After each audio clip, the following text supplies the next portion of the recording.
Serial sex offender David Carrick has been sacked from the Metropolitan Police after a misconduct hearing today.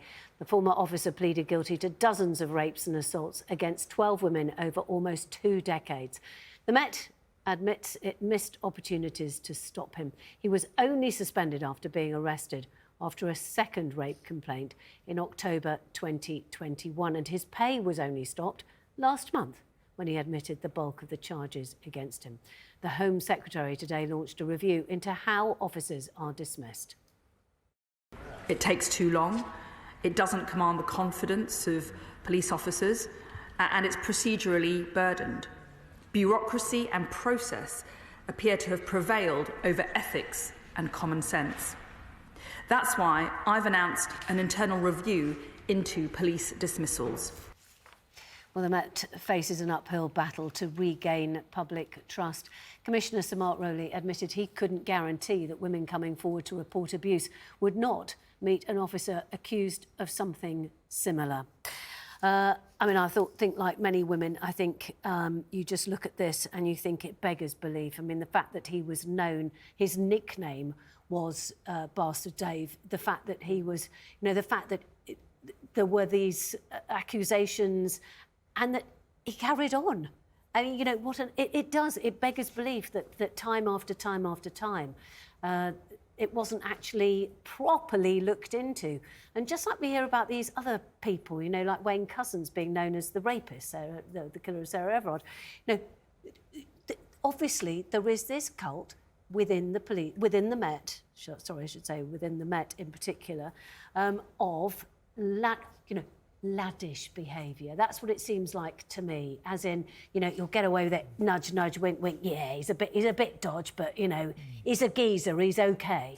And there's a bit of me that hopes this will be a bit of a wake-up call, and we're slightly coming back to not just to what's going on in the Met, but actually wider issues about culture wars and, PC gone mad. And I don't mean PC police constable, I mean politically correct gone mad, because very often when you look at cases like this and you unpick it, there is a culture of misogyny, of sexism, and people have tried to say that's unacceptable, and other people have said PC gone mad. Let's just... And actually, when you scratch under the surface, what you can see on the top of, very, very, sexist, nasty language, scratch under the surface and you reveal something much worse and more dangerous. And suddenly we're all so quick, and we've all done it here, and we all go, oh, PC gone mad, and you're going to be cancelled if you say the wrong word. But actually, sometimes you need to be a bit politically correct, and you need to understand that some language does mean that that person has nefarious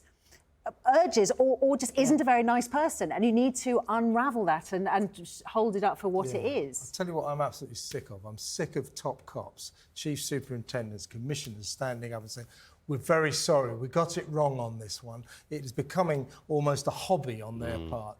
Do you remember Cressida Dick? She was never not apologising for something that they've got wrong, clung onto her job until they finally realised they had to get rid of her.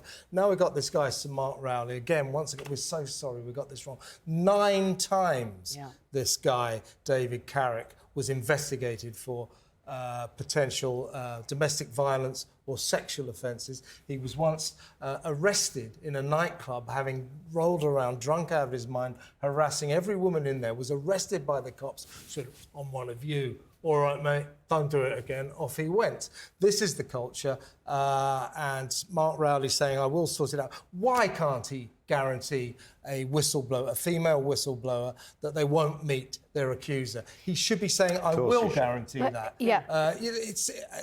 Wasn't he saying it wasn't the accuser? We were saying they're not going to meet somebody who's also got accusations against them. Why can't they do something concrete? But the problem is that the Met Police, and I hate to say it, is clearly so riddled with all of stuff. And it's not, it's a kind of wider society problem as well. But you just look at, just in the last couple of years, what has happened from Wayne Couzens to those absolutely sickening WhatsApp messages, misogynistic, talking about wife-beating, raping, homophobic, and taking racist, pictures of the two sisters. But you know now what? this, and I just think, to your point, Dees, I think you've absolutely hit the nail on the head.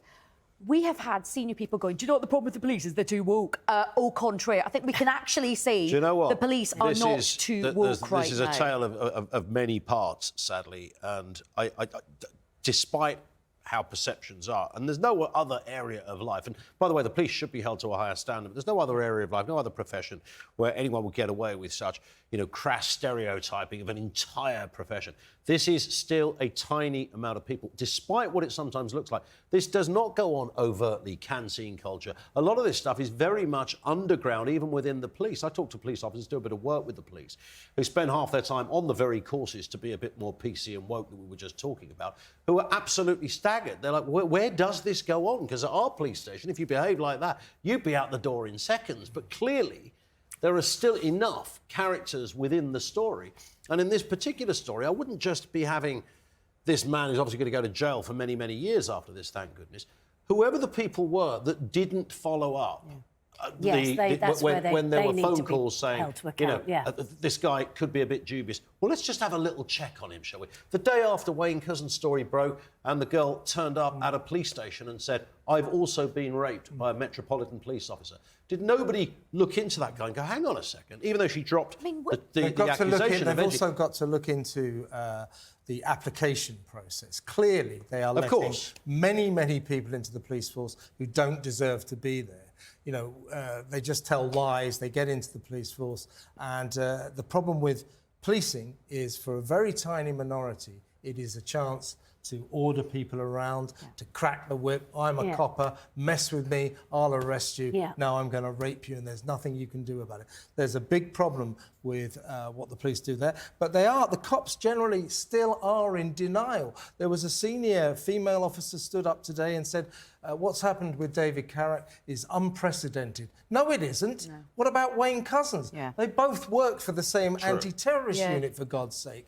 So the police, I think, are having a problem embracing the scale of this scandal. But I think that they've been in denial on a lot of things. I mean, remember the inquiry into how the Stephen Lawrence murder was investigated. That is when this phrase institutionally racist. And again, the police were like, just a few bad apples. And I think the problem is, if you're not prepared to sort of confront this, you're never going to sort of change. And by the way, you're absolutely right. Most police officers, men and women, are brilliant. They work really hard. One of my best friends has joined the police in her 50s. She's exactly the sort of person.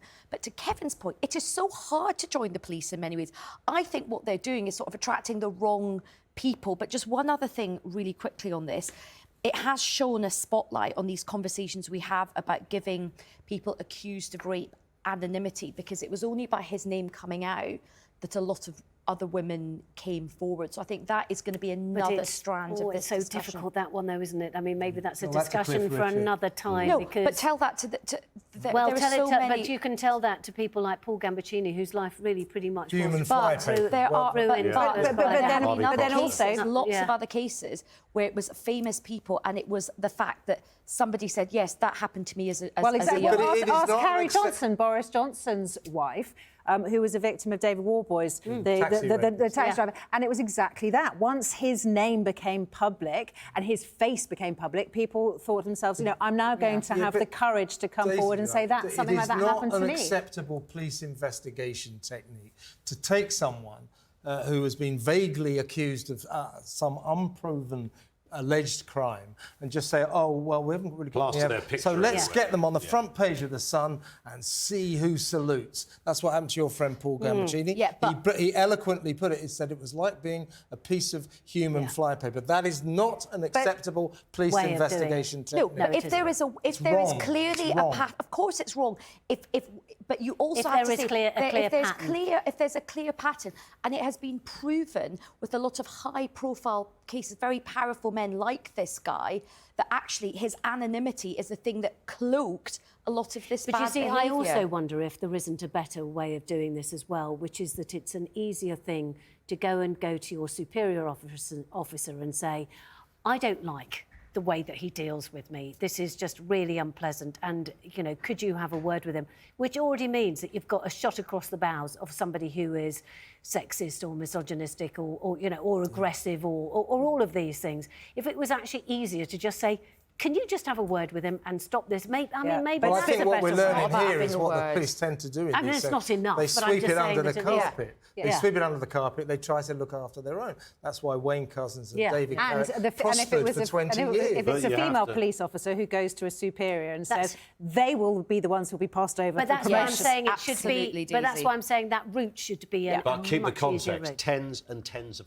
Thousands thousands of of people, police yes, officers of out course. there, and They're a busy tiny- not investigating burglaries, not yeah, investigating but remember that because there aren't so many courses. But That's that why lack of they're trust. busy patrolling and the remember, a tweets. couple of rotten apples spoils the whole barrel. So it's not just we No, I can't get just that. use I the get few that. rotten They're apples. not doing a thing. very good job generally, let's face it.